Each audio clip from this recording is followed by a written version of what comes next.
તરઘરા ગામે કોળી સમાજનો સન્માન સમારોહ યોજાયો। બગદાણા હુમલામાં પીડિતને ન્યાય મળે તેવી માંગ કરવામાં આવી છે। ન્યાય ન મળે તો આગામી દિવસોમાં કોળી સમાજ એકઠો થશે।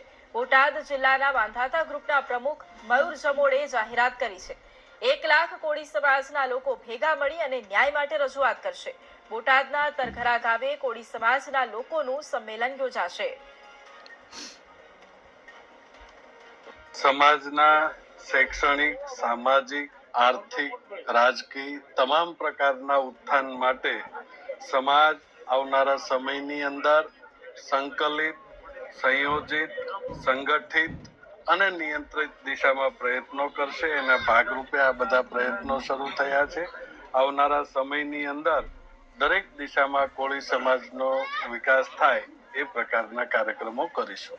જ્યાં સુધી ભાઈ નવનીતભાઈને ન્યાય નહીં મળે ત્યાં સુધી સમાજ એક પ્લેટફોર્મ ઉપર આવી અને એના માટે લડતો રહેશે।